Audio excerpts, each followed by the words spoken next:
Welcome to today's Wednesday webinar. We'll just give people another minute or so to join, and then we'll go live.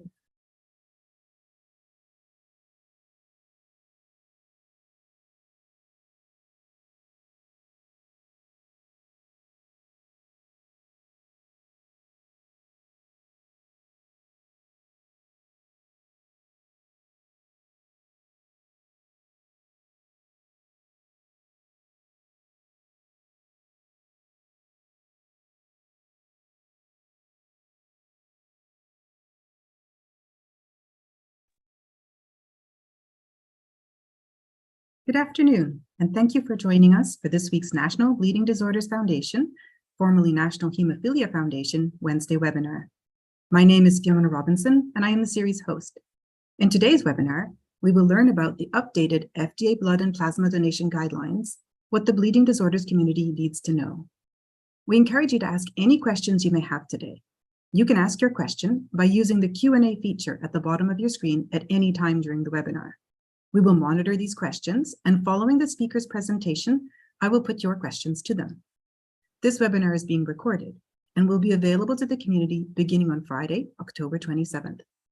Today, we are joined by two of the National Bleeding Disorders Foundation's very own, Government Relations Specialist Matt Delaney and Senior Vice President of Public Policy and Access, Nathan Schaefer.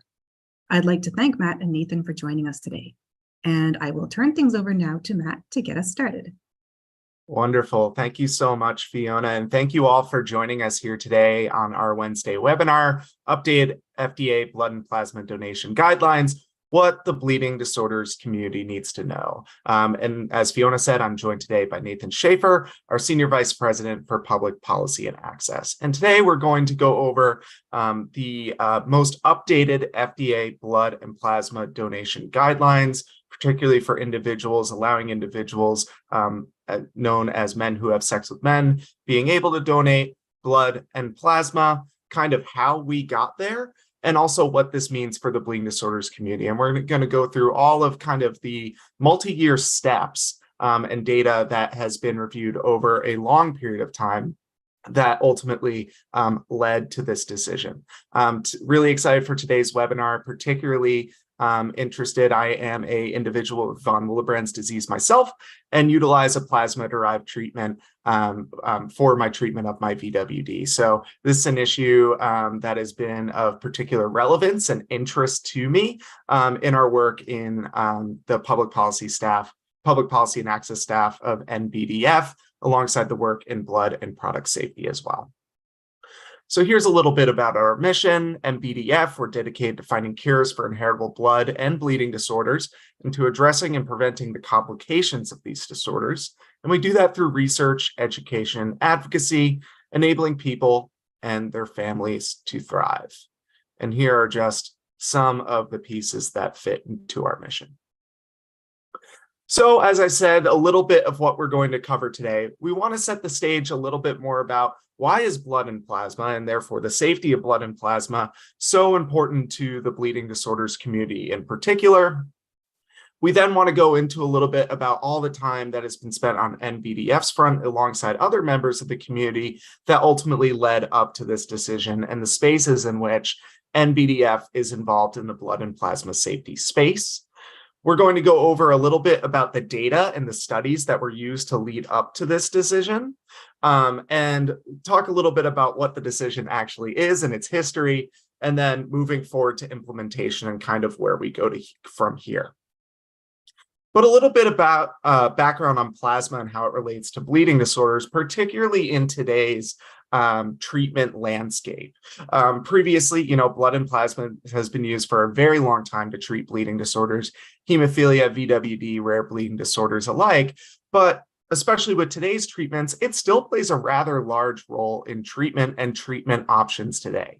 There are still plasma-derived therapies that are used very widely amongst von Willebrand's disease patients, bleeding disorders, but also hemophilia A and B as well. And as part of NBDF, we always want to encourage the most amount of access and the most amount of choice for patients to treat their bleeding disorder. And up here, we just have some of the plasma-derived therapies for both hemophilia A and VWD, but there also are ways that plasma can affect other rare bleeding disorders as well. But another reason of why we pay particular interest to blood plasma safety and supply is is because we have a commitment to protect the blood supply. And part of that goes back to the devastating history of the bleeding disorders community regarding this space, and why we want to remain vigilant in these spaces to ensure safety as well as supply. As many of people know who are tuning into this webinar, and perhaps some do not, the bleeding disorders community was particularly affected by blood and plasma safety, particularly in the 1970s and 1980s, where many individuals with bleeding disorders, thousands, contracted HIV and or hepatitis, and also led to many deaths as well. We have a little timeline here. It doesn't necessarily do any of the justice related to this time in our history, but we also wanted to just point out the timeline of the impact of blood and plasma safety on the bleeding disorders community through the tainted blood crisis that ultimately led to so many HIV infections, AIDS diagnoses, as well as hepatitis, which ultimately also led to a lot of our advocacy initiatives today, like Ricky Ray and the Ryan Wright Care Act. It also led to the proliferation of blood, plasma, and tissue safety committees, stakeholders, and places in government to make sure something like this would never happen again. And NBDF has a long-standing commitment on these issues and will continue to do so in the future. Hence, as we talk about all of the ways that NBDF and the community has been involved in this space leading to the course of this decision, we will continue to be engaged in these issues as well. But we wanted to frame, before we go into kind of some of the history that led up to this decision for men who have sex with men now being allowed to donate blood and plasma, we want to talk a little bit about the landscape, what we've been doing as a foundation in this work, as well as some of the relevant players that led up to this decision.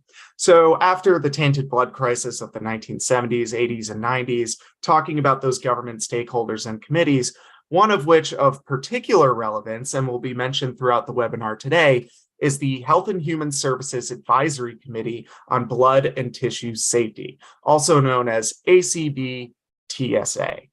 This is a federal advisory committee that reports to the Secretary of the U.S. Department of Health and Human Services.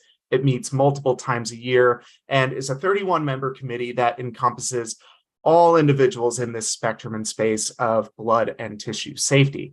So this includes scientists and medical professionals, of course, the relevant manufacturing and healthcare organizations that are in the blood and tissue plasma spaces, health professionals, scientists, but also patient advocates.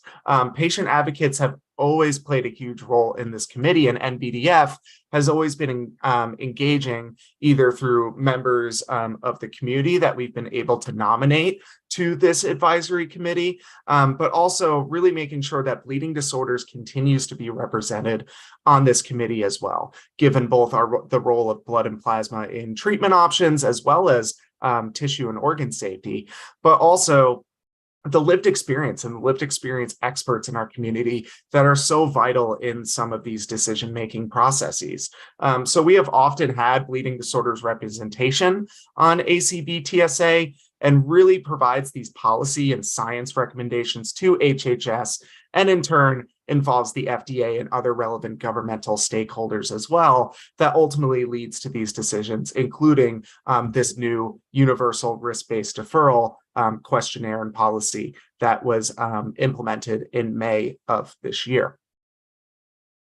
But some of the other work that NBDF has done and how we've been engaged with government stakeholders, but also other members and patient advocacy organizations surrounding rare disease groups that rely on blood, plasma, safety, and supply. We have been involved for quite a long time with something called the American Plasma Users Coalition, or A+ Coalition. It's largely modeled after and works with the PLUS Coalition in Europe. It includes 12 patient advocacy organizations, national patient advocacy organizations that represent the end users of plasma. So this is not just bleeding disorders, but it is also primary immune deficiency. It is hereditary angioedema, GBS-CIDP, platelet disorders, and many other disease groups that may need to be treated through biologics or treatments that are derived from blood and plasma. So we, in this chain of plasma and blood supply, are the end users that are ultimately affected by these policies with our health, right? So we should have a seat at the table, and coalition work is always a really great way of doing that. So we engage on a multitude of issues, and the coalition runs in 2-year spans corresponding with each congressional cycle. For the 118th Congress, and over the course of the next couple of years, NBDF has been chairing the A+ coalition. It has been chaired by other groups in the past, but we also took over last year chairing the A+ coalition of all these patient groups, and we have several activities that we engage in. We comment on state and federal legislation relating to blood, plasma safety, and supply. We have made comments to the FDA in the past, ACB, TSA, nominating individuals to these advisory committees. So we're speaking as one voice of end users. We engage with members of Congress quite a bit, which I will talk to in a moment, and also engage on things that may affect blood and plasma safety and supply in the United States, and in turn, the entire world, as much of the world also relies in some extent to domestically in the US gathered plasma. So these are just the organizations that are involved, and NBDF has been proud to chair this coalition, which myself and Nathan have been working on over the past year or so. Some of the activities that we want to go into outside of some of the topics and the scope of topics that we talk about, we have been quite busy with A+ over the past few months. One thing of note that we have been particularly proud of is the creation of a Congressional Plasma Caucus that is led and chaired by Congressman Larry Bouchon of Indiana, a Republican, and Representative Scott Peters of California, who is a Democrat. So a Republican and a Democrat, it is a bipartisan caucus, and both caucus chairs are physicians themselves. So we have several champions in Congress, but particularly we want to work with those champions, but also bring new people in as well, and new members of Congress. And part of that is explaining all the different uses of blood and plasma, not only for the chronic disease community, but also in emergency room settings as well, right? There are many areas in which members of Congress can be brought in. So this newly created Plasma Caucus this year has been a huge opportunity for all the patient groups to really bring members of Congress to the table and talk about our experiences, our concerns, and things that will really affect the blood and plasma safety and supply in the United States, and therefore patients.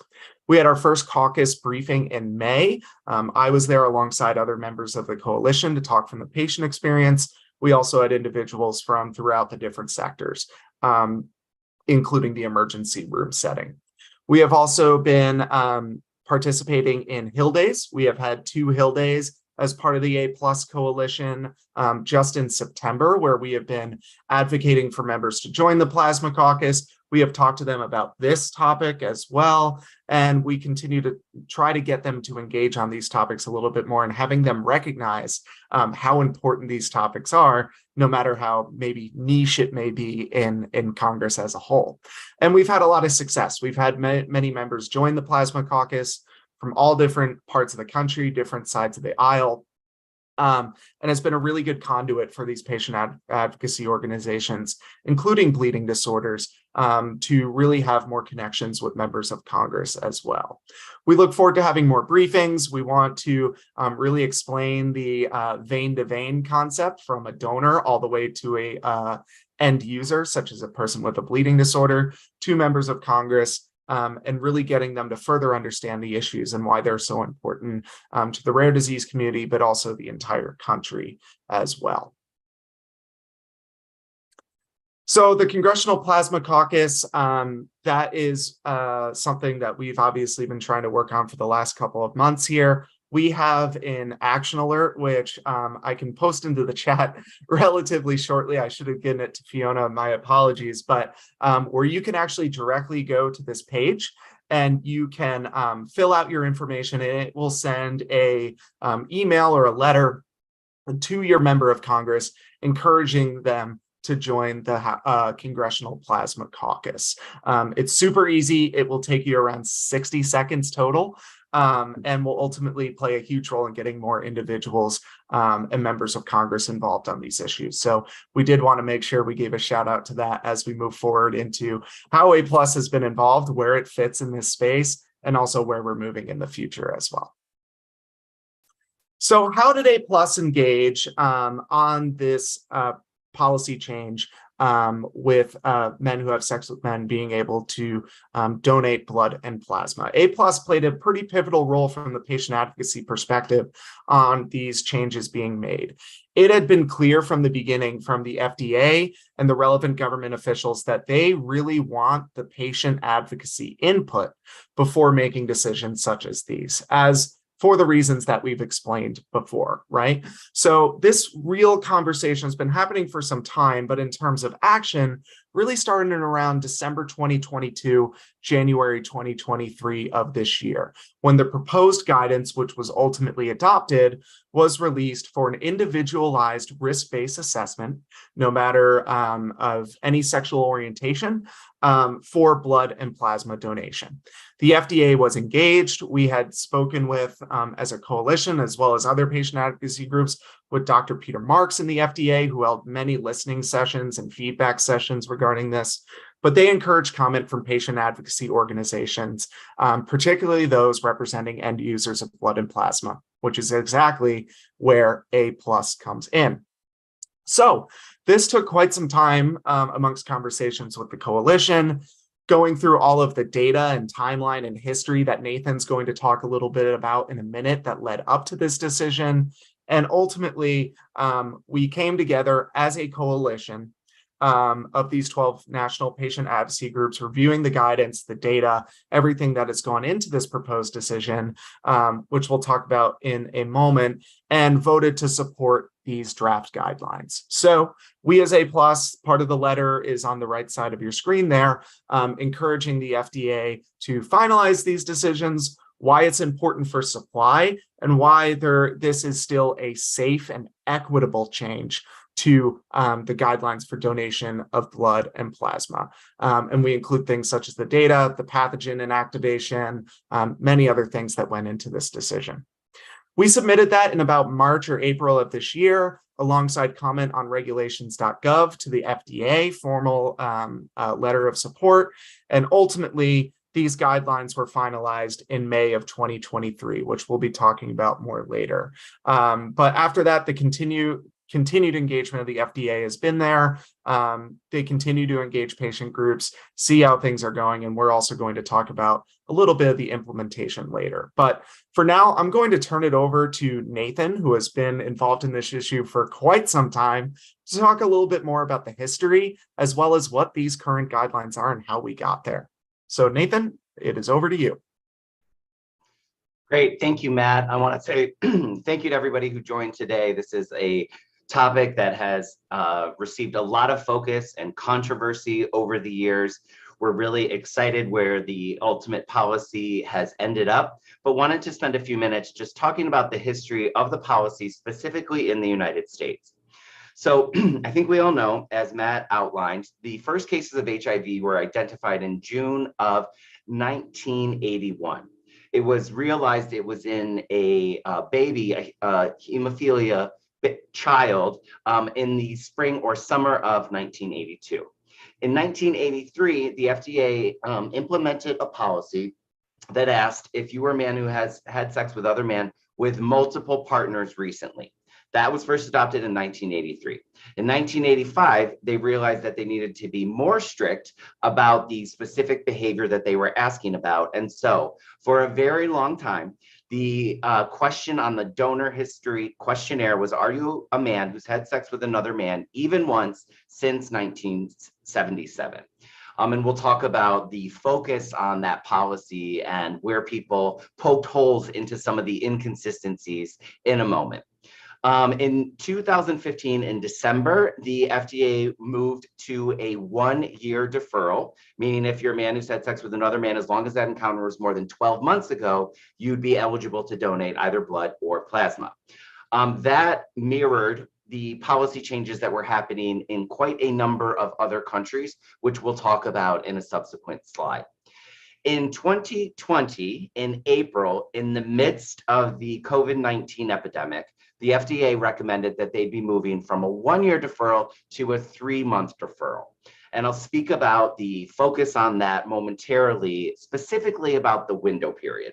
Now, this happened during the COVID epidemic, and the FDA pointed to 2 justifications for the policy change at that time. One, they'd been reevaluating the data and considering relaxing the policy for a while, but the COVID epidemic prompted some urgency because of the lack of blood and plasma donations during the pandemic. However, when they made that announcement in April of 2020, they announced that it would be durable and that it would remain despite what was going to happen with the COVID epidemic.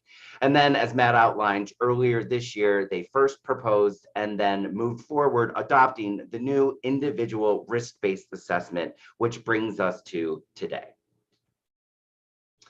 So Matt already talked about this, but the HIV crisis and the impact on the community cannot be overlooked. The impact still is felt by many across the globe. And I want to reiterate our sensitivity to what the community experienced and why now safety is still of utmost importance, because we have to learn from the lessons past so that we never repeat history. 2 things I want to point out about this slide. In the mid-90s, there was a Institute of Medicine report, a IOM report that Donna Shalala really led and reported back to Congress on a number of findings about how the blood supply had been so thoroughly contaminated. One of those recommendations was the establishment of the Advisory Committee on Blood and Tissue Safety and Availability. And when it was first established, it was required that there would be patient representation on that federal advisory committee. And we as NBDF, and on behalf of the A+ Coalition, continue to suggest appropriate folks from the bleeding disorders community to serve in that capacity. And if anybody listening in wants to learn more, we'd be more than happy to share that with you. So I just want to speak about the indefinite deferral that was in place from 1985 until 2015, and really highlight some of the criticisms of it, but also some of the progress along the way.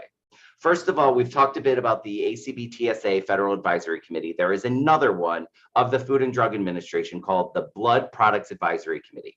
Both of those advisory committees, I don't have these specific years, but I know at least in 2003 and 2006, they looked at the policy specific to men who have sex with men and voted repeatedly that they wanted to maintain the current indefinite policy, primarily because there were not data to support a move, which we'll talk about momentarily. There's been a lot of focus on the window period. And there's a tremendous focus on HIV when it comes to blood and plasma donations, for reasons that I think we can all appreciate given the crisis and the history that we just reminded ourselves of. Excuse me. However, HIV testing has advanced significantly in recent years. Now, when you go to donate blood, it's called nucleic acid testing, which can detect for HIV within 9 to 11 days. So a lot of people say, well, if you can detect for HIV, then what's the point of having this discriminatory policy? And there was this longstanding question, was this discrimination? And one of the things we said along the way was, it is, and it's discriminatory for a reason, because we can't have people who are at high risk for things like HIV and other infectious agents to be allowed into the blood and plasma supply. And I want to speak briefly about the 3-month deferral that the FDA adopted in April of 2020. During that time, they were asked about the window period, and they explained that they have to, the FDA operates with a cautionary principle whereby if they know about a window period with an infectious agent, they have to multiply that at least by 3. Now, HIV can be detected within 9 to 11 days. I've already explained that. However, hepatitis B, which is another infectious agent that we're very worried about, the window period for that is about 34 days. So that was part of the rationale that the FDA explained when they announced the 3-month deferral. The point here is it's not just HIV. And I mentioned hepatitis B, but the other reality is we're worried about new emergent pathogens that we don't yet know about, and the unfortunate reality that oftentimes they are more commonly found in men who have sex with men. If you want a recent example, monkeypox is one of those from a couple of years ago. However, there were other behavioral criteria that resulted in an indefinite deferral at that time. If you would have been asked, have you ever engaged in sex for drugs or money? Commercial sex work was a deferral criteria. So was intravenous drug use. If you ever had a history of that, even once, you'd be indefinitely deferred. Those moved to a 3-month deferral for sex work and for intravenous drug use in April of 2020. But one of the things that was commonly pointed out as an inconsistency in the way high-risk donors were deferred was for heterosexual people, if you had had sex with a known HIV positive partner, you could donate after that encounter had been more than 12 months ago. So the indefinite deferral for men who have sex with men, asking about, have you ever had sex even once, without asking about what kind of sex, whether or not it was protected, whether or not you were in a monogamous relationship, was inconsistent in the way that heterosexual people who had sex with somebody who was known to be HIV positive was deferred. So those were some of the highlights and the controversies that surrounded that indefinite deferral for decades. I just want to talk briefly about how the LGBT and bleeding disorders communities came together way back in 2010. And I'm sharing this from a different perspective at the time. I used to be the director of public policy for a group in New York City called Gay Men's Health Crisis.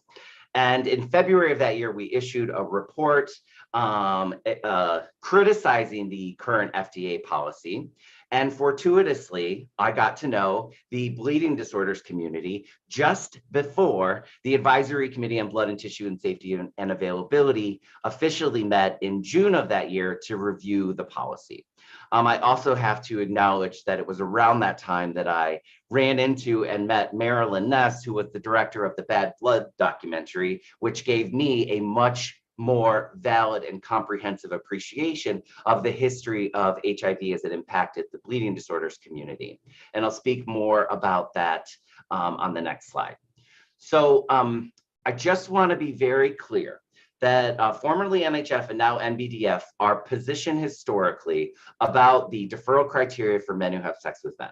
We have always said that any policy change should follow science, and that sufficient science are necessary to justify any change in policy.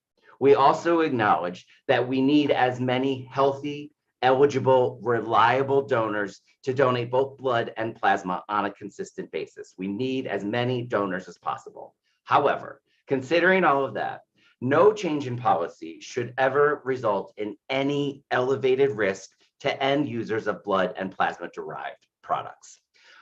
So we want the highest number possible to donate, and we have to be sure that none of that will result in any elevated risk to end users. Regarding the June 2010 meeting, the advisory committee was asked if there were sufficient data to move to a 10-year deferral, which was the case in some countries, a 5-year deferral, which was also the case in some countries, or a 1-year deferral. And at that time, I was representing Gay Men's Health Crisis and presented the gay men's perspective. And our friend and colleague, Mark Skinner, was representing A+ with the patient perspective. The committee ultimately voted at that time that there would be no change in the policy, but they advised research into what is called a quarantine release error. And here's the deal with QREs. If a HIV positive unit of blood is donated, Yes, there are sufficient screening mechanisms to identify that. However, if a unit is found to be HIV positive, it needs to go into quarantine for them to do further analysis of the origin of that donation. When they do that, there is a risk, albeit infinitesimal, that could result in getting into the blood and plasma supply. So at the time, they voted to establish a research monitoring system called TTIMS, Transfusion Transmission Infectious Monitoring System. That monitoring system had not been in place in the US before that. That set the stage to allow for more research into the potential risk of any kind of policy change, and ultimately some additional research that led to the ultimate policy change earlier this year. So just want to acknowledge that in June of 2010, it was one of the first times that the LGBT and the bleeding disorders community came together. And I'm very proud to say we still remain in close contact, even though we don't agree on everything. It has gone a very long way towards reducing the tensions that surround this issue. So the new policy, Matt already sort of walked through this, but what it does is it asks all potential donors, regardless of the sex of their partners, if they've had sex with multiple partners recently. If so, they are asked a series of additional questions. This applies to all potential donors, not only gay and bisexual men or men who have sex with men. What this gets at is those who were at elevated risk, heterosexual donors, like the case I was explaining earlier, if they had known to have sex with somebody who's HIV positive, there were a number of high-risk heterosexuals that were permissible to donate under the former policy. This gets at that and removes the discriminatory element about sexual orientation. In large part, this was informed by the ADVANCE study, which was commissioned by FDA, which I'll speak about very briefly in a moment. But I also want to be clear, blood and plasma collectors are working to implement this new policy.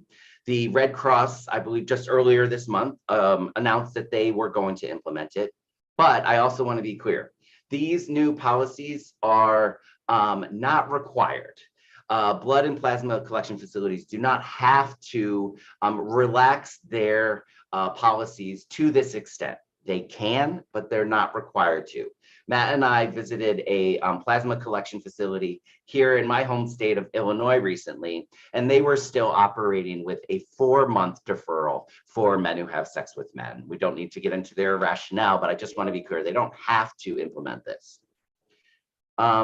Next, please. So this is the ADVANCE study. It was a very comprehensive study. And what I want you to take away from this is the FDA acknowledged that in order to inform an individual risk-based assessment, we had to determine whether or not we could actually ask additional questions that got into individual risk, specifically for men who have sex with men. It was a study that enrolled over 1,500 participants from all across the country. One of the things that came out of it, and we'll get into this if there are questions, was the use of pre-exposure prophylaxis and whether or not those donors should be permissible to donate. And the shorter answer is no, not at this time, with some stipulations which we can get into. I also want to acknowledge the FDA pointed to this study, even though the official results have not yet been made public, which is not an uncommon practice of the FDA. Sometimes they have some knowledge that informed their decision even before it becomes public. But what I want you to know is the FDA was an active partner in this. They funded the study, but it also was in partnership with LGBTQIA+ organizations across the country. It was hugely significant and had a decisive impact on the policy change. I think on the next slide, yep. We're gonna, so this is a map of the world. And let me just be clear because the shading is a little confusing. The green countries are places where it's determined to not have a specific MSM deferral. So for example, in the United States, it's about individual risk-based assessment, not the sexual orientation of your partners. And I have to also acknowledge that that policy change in the US was informed specifically by policy changes that predated it in Canada and in the UK. And it's important to acknowledge that, because when the FDA looks at what other countries have implemented, they consider countries that have a similar HIV epidemiology. So for example, in most places in Africa, HIV predominantly impacts heterosexual people. In the US and the UK, it is not the case. So they look specifically at countries that have other similar HIV epidemiologies. The other thing I want to acknowledge here is if you look at all the green countries and you think none of them have a specific MSM deferral criteria, that doesn't mean that they used to. Most of the countries in Africa have never had a policy specific to MSM, but many of the others have adopted it in more recent years. But there are still places that have a 3-month deferral, a 6-month deferral, and a 1-year deferral. And I think with that, I'm going to turn it back over to Matt. And I see we got some questions in the Q&A, so I'll look forward to those. Awesome. Thank you, Nathan. I appreciate it. And going into policy implementation, especially, we wanted to make sure that we framed the notion that these guidelines, not all the manufacturers, donation centers need to necessarily accept these guidelines, but it is more what they can do rather than what they must do. So we'll get into that in a moment. But again, just, I think that's important context to add ahead of this next slide, but also looking at all of the different countries here with their deferral policies as well. So this decision was made in May of 2023, like we stated before, and like any law, regulation, anything done, by the government or in the public sector, it can take some time for stakeholders to react, right? Or for guidelines to be followed. There needs to be time for that to be done. So with the policy implementation, this is still a very new policy change in the landscape of blood plasma donation, as well as the manufacturing of these different therapies. However, we have seen some implementation already start to occur, or signaling support for accepting these guidelines from some major blood and plasma donation centers. So the first major one that dropped was pretty shortly after the May 2020 guidelines. This was in August of this year. The American Red Cross, as Nathan said previously, stated that they were going to be implementing these guidelines as recommended by the FDA. And the Red Cross, being such a large organization and such a large donation center and organization, we had some others follow. New York Blood Center, which is a massive donation center. I always remember in college and even today seeing blood drives. We see the big New York Blood Center trucks. They supply most of the tri-state region of New York City, including Connecticut, New Jersey. That blood center, just shortly after the American Red Cross announced their implementation, also stated that they will be following these guidelines. Alongside after that, several local blood center networks, similar to the New York Blood Center, but throughout the country. So we have seen several donation organizations already accept these guidelines as recommended by the FDA. However, like we said, they do not have to be accepted, and many donation centers are still using deferrals in a ways that they see fit with want to run their organization. So a lot of them are still in the deliberation process. This will take a lot of time, and I think we will see over time more and more organizations and donation centers adopt something closer to these guidelines. But as we stated, not all of them are doing so. Some have 4-month deferrals, some have 5-month deferrals. It really ranges, but the FDA, this was a massive suggestion that organizations, it is safe to end users as well as to the donor and everywhere in between for these guidelines to exist. And is also a major step in health equity in a variety of different lenses. But we did want to state that this is not universally what the guidelines are. Many places are still deliberating or have chosen to stick with different policy or deferral guidelines.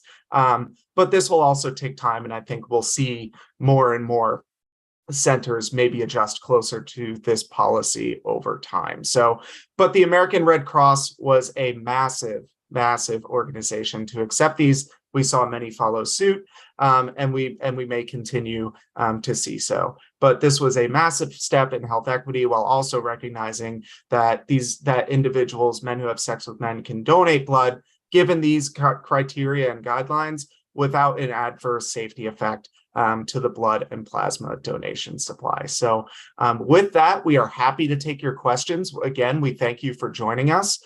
We just have our contact info here, but I think with that, we are happy to take any questions. Super. Thank you very much, Matt and Nathan, for a really informative presentation. I did pop that link into the chat as you were speaking there, Matt, at the end. Did you want to just say once more, Matt, what that link is for?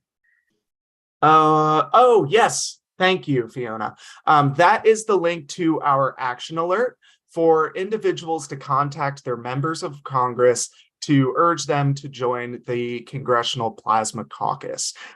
You will see there in the field, this was created with our other member organizations of A+ alongside the Hemophilia Federation of America, which we have partnered with on this project. There is a sample letter there that you can fill out to your member of Congress. It is editable as well if you want to put a personal anecdote or story, but also you can fill it out, automatically shows your members of Congress to contact, you click send, and it is already out to their offices. So it's a really easy way to do it. I did it with my member of Congress. It took me less than 60 seconds. So again, if people would be willing to do that, it really allows us to have further engagement with congressional caucuses, not only on these issues, but bringing them more awareness of bleeding disorders and the other rare conditions that A+ represents as well. That's super. Thank you for that. I would just like to remind our audience that we are ready to take their questions. If they have any questions you'd like to submit, you can just enter them into the Q&A feature at the bottom of your screen, and we'll do our best to answer all of your questions. Maybe we can start with a question that we have received. I'm going to start with a question of my own. I'm going to take moderator's prerogative. It's really impressive, the work that you do, the advocacy work that you do, the way that the NBDF is positioned and established. Do you have advice for people in countries where maybe there is not such a strong presence or opportunity for stakeholders to have a voice in the policies and regulations that impact or influence so much their safety, and they are the people for whom it is the most important? They often don't have such a strong voice. Do you have any advice about how to go about strengthening that position? Yeah, I have a couple responses to that. First of all, I mean, we're really lucky in the United States because we have the ability to influence the structure of the federal government. So we helped establish this advisory committee that is required to have patient representation.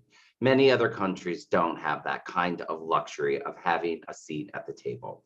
So in places like that, I would say your best bet is to try and find someone who is influential, some policymaker that you can get in front of and make a case. I would also say one thing that does not help with reform in something that is this complicated is divisiveness. And I think that was part of what held up the change in the United States, because the bleeding disorders community and the LGBT community were perceived to be at odds. When they actually got together and realized that there was common ground, and we all agreed, we don't want to increase any risk of end users, and we want more donors. Those were fundamentally what we could agree upon. When there's consensus, that tends to drive change more swiftly than if there's divisiveness. Because policymakers see conflict, they don't want to touch it. Right, thank you. Matt, maybe a question I can direct to you about some of the advocacy you mentioned. You talked about explaining the vein-to-vein concept, I think, when you were advocating in Congress. Can you explain that concept to me? I'm not super familiar with it. Yeah, absolutely. Great question, Fiona. I think as members of A+, and also myself as an individual who uses a plasma-derived treatment to treat my von Willebrand's disease, it has been really enlightening, both from a policy perspective, working in policy before coming to NBDF, but also as a patient experience, to realize all of the pieces that go involved in creating these kinds of treatments that work for so many people, including myself.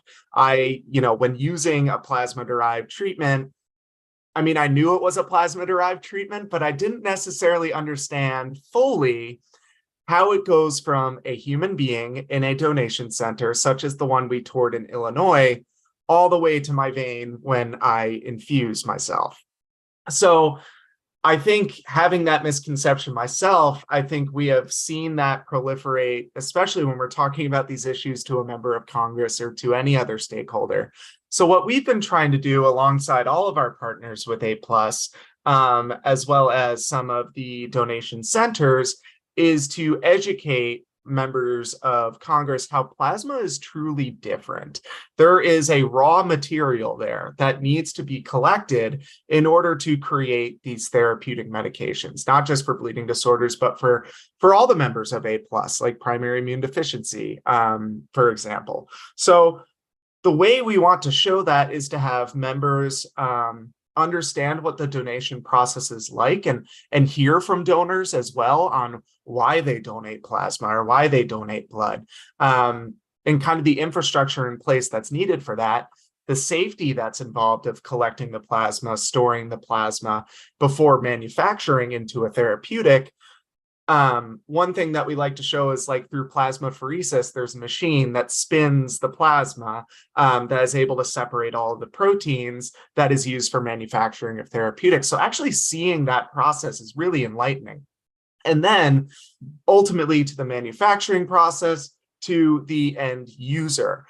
So we kind of want to show that entire supply chain the best we can through having all those stakeholders there, and also some physical examples, which is always really helpful for myself and members of Congress to show, how does it go from an individual walking into a donation center, filling out the questionnaire and everything, donating their plasma, all the way to the vein of the end user with a chronic condition who uses a plasma-derived therapy to treat their chronic condition. And we found that when we show that through various different ways, whether it be a printed material or a full-on congressional briefing, it really shows the importance of how these medications are made, but also the importance and why it's important to keep the stability of the supply as well. So I think seeing the whole process is really important and was really enlightening to me, but I think is particularly enlightening to policymakers who have influence over these decisions as well. Yeah, that makes a lot of sense. And it really is an interesting process, and one that has evolved a lot over the years. And so many of the details of it have advanced to a point where, you can have a lot more confidence. And, some questions about this new policies. One question that we've had come in is asking, what do you think might be the biggest barriers to the implementation of the new policy? I mean, I think you did mention that it's not obligatory, right? So centers have got to make the choice to implement this policy. Do you envisage any barriers? Yes, the biggest barrier is funding. This is what the blood banks tell us. In order to adopt any kind of change to the donor history questionnaire, they have to reprint all of the actual physical questionnaires, but they have to train their staff. And frankly, a lot of the questions that are now being asked are of greater sensitivity than former questions. So that's been consistent every policy change along the way.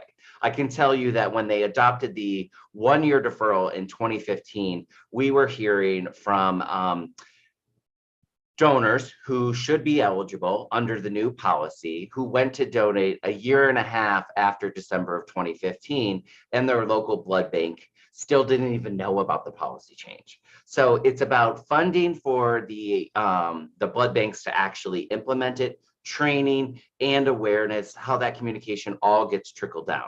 Because the FDA makes an announcement like this, but they don't come up with a formal rollout of how everybody that's going to be impacted is aware of and trained to be able to do so. So ultimately, the biggest barrier is resources. And that actually leads very well onto the next question that we have, which is, how are these centers educated on policy change? There's not really a formal mechanism for it. to be honest. I do think that there is some written guidance that most of them receive. You heard about the American Red Cross, who I neglected to mention was also a key partner on the advanced study. I think the larger blood banks probably have more resources, more infrastructure, so their ability to implement them is swifter than many of the smaller ones. But I don't really know that there is a formal training or, frankly, urgency to adopt a lot of the new policies. Is there any way that national organizations and maybe more local chapters can support the implementation process? I think, I see in the attendee list, we've got some community leaders here, some chapter leaders here. I think the more education we can do and raise awareness, and people can start to ask questions about it. Frankly, I've been waiting to, but I think one of the things I can do as somebody who's really informed is to go to my local blood bank and see whether or not they've implemented it and whether or not I can donate. And not to be too personal, but I'm married in a monogamous relationship. So under the new policy, I am eligible, but I don't know that my local blood bank here in Chicago has actually implemented that. It probably is incumbent upon me to go there and let them know, in the event that I'm not able to donate, there is this new policy. How can I, as somebody who's invested in this, help in some way? So I think it's really about educating yourself, which everybody who has tuned in today is clearly committed to doing so, but talking with your neighbors, your local elected officials, your member of Congress. Those are some of the things I would suggest. Yeah, and Nathan, just bouncing off of that, I think it's another, this was a national change, but again, a lot of policy and policy implementation happens locally. So we engage with the larger blood centers or America's blood centers, which can represent a lot of the larger blood centers. But I think also this is another issue that is brought up within the House Plasma Caucus, not for another shameless plug, but they're in their communities, and we educate them about the blood banks that are in their communities the best we can. But these are exactly topics that are utilized or talked about within the forum of the Plasma Caucus as well. So that is another opportunity for a member to join the Plasma Caucus to learn more about this and the ecosystem surrounding plasma. But ultimately, again, a lot of that policy is local. So the more we can inform, our members of Congress, or even, like as Nathan said, going to the blood bank and finding out more and following up, that's really where it's going to happen, particularly for those smaller blood banks that aren't necessarily like the American Red Cross or like New York Blood Center. So let's say that you are kind of going out there and sort of trying to put the word about. Has there been any pushback to these changes? And do you have any sort of advice on dealing with, are there sort of common objections that you come across and some advice that you have about how to handle those objections? Because this has clearly been very carefully thought through, but, there are often sort of knee-jerk responses to some of these things. So I would say two things. First of all, we talked about the A+ coalition and their response to the suggested policy change. Not every member of A+ signed on to that letter. So we'd be remiss if we didn't acknowledge that there are some folks within the bleeding disorders community, for whatever reason, which we have not really dived into that, why they didn't want to sign on to that. So their rationale for pushback, I can't really speak to. I will say that there has been some pushback from some LGBT groups, particularly around PrEP use and the deferral thereof. And let me just address that for a moment, please. So the way the policy works is so PrEP, just so we're all on the same page, pre-exposure prophylaxis, that is a medication that can be taken orally on a daily basis or with an injection once a month. If taken consistently, it has been proven to prevent someone from seroconverting to become HIV positive, even if they've been exposed. And the But if you're taking the oral medication, the deferral criteria are you need to discontinue that for 3 months before you might be considered eligible. If you're taking the injectable, you're deferred for 1 year. Now, keep in mind this, that is a medication that is intended for people who are at elevated risk for HIV exposure and infection. And the whole intent of deferral criteria are to defer people who are at elevated risk of things like HIV. PrEP, again, if taken consistently, is very, very effective. Whether or not you can confirm how consistent that is, that remains to be seen. However, so some of the criticism is, well, people who are taking PrEP are clearly very responsible for their health and well-being. So shouldn't we consider them to be eligible donors? However, what I say to that is, again, PrEP is intended to prevent HIV, but I've already talked about the other infectious agents that we know about now and the ones that we don't know about. And the reality is PrEP does not impact one's exposure to hepatitis B, syphilis, gonorrhea, chlamydia, any of those things. So there is pushback that more people who are using PrEP should be considered to be eligible, but some recent studies have come out that have justified that that probably is unlikely in the foreseeable future, because there are still ways that that could result in elevated risk to end users. Great. Yeah, thank you. That's a really important distinction. I think we really tend to over-focus on the HIV, and there really are a lot of other things to think about as well. Thank you. Maybe I can finish with a crystal ball question. If you would like to venture a prediction, or whether you maybe even already have some data about this, how do you think this might impact sort of the capacity to produce the products that are so desperately needed, that are derived from plasma and from blood donations? I don't know if there's any data from the change that was made in 2020 that might give some indication, or even from the change earlier this year, but is it something that you can foresee increasing the capacity to produce those treatment products? I can start with some of this. So the US in particular is in a unique position because not only do we produce plasma for plasma-derived treatments in the United States, but we are also a larger exporter of plasma to other places around the world as well. I believe in the EU, about 4 countries make up about 50% of their plasma supply. There's just different infrastructures there for plasma collection. So the US, while we need to make sure the supply is adequate here, and we saw a big drop off with COVID that is steadily coming back, we need to, this is just one of the decisions that was made, but also this was a decision that was in the works, as we know now, for a very long time before that, before that supply dropped off. But needless to say, the decisions that are made here as well affect the supply around the world as well. So the US is just in a very interesting position there. There are many different ways, and there are always ideas that are bounced around to increase supply in some way. Reoccurring donors specifically are something that blood banks and others are particularly relied upon to increase supply. However, with each individual issue, as we did for this issue, we need to look at the impact of safety to the end user as well.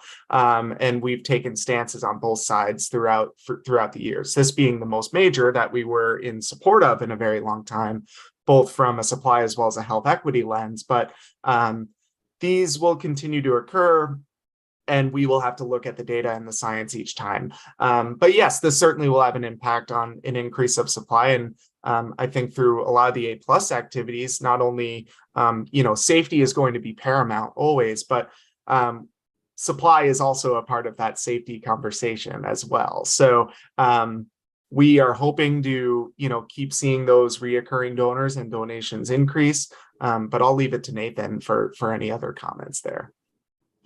Yeah, I would say, look, the reality is that the number of additional donations from this policy change is probably going to be nominal. It's not going to dramatically impact the number of donations that we receive.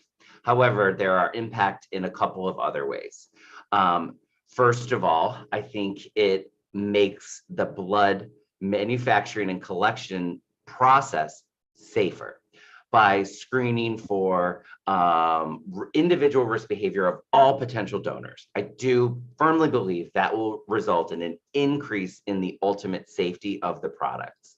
The other reality is that I talked about whether or not the policy for the deferral criteria for men who have sex with men was actually discrimination. We can say unequivocally there was a perception of discrimination. I can't tell you how many people I've met throughout my life, either gay men or allies, who have thought that, first of all, this was a policy of the American Red Cross, and so they have disdain for the Red Cross, and they don't donate or encourage people to donate because of the perception of discrimination. That, I think, is where we're going to have the greatest impact with a more equitable policy. Great, that's a great point. Yeah, I really like that. Well, with that, we conclude the questions for today. Thank you both very much. I'd like to thank Matt Delaney and Nathan Schaefer for sharing your time and your expertise with us this afternoon. I'd also like to thank each of you in our audience for joining. This recorded webinar will be available on Friday, October 27th at hemophilia.org under the Events tab. If you select past events, you will find all of our archived webinars there. Also available in the Events tab is the schedule of upcoming webinars in this series. Please join us next week when Maria Santaella and Dr. Michael Recht, also from NBDF, will update us on recent work on the National Research Blueprint and invite public comment on it. Thank you all so much for joining us this afternoon, and have a great week.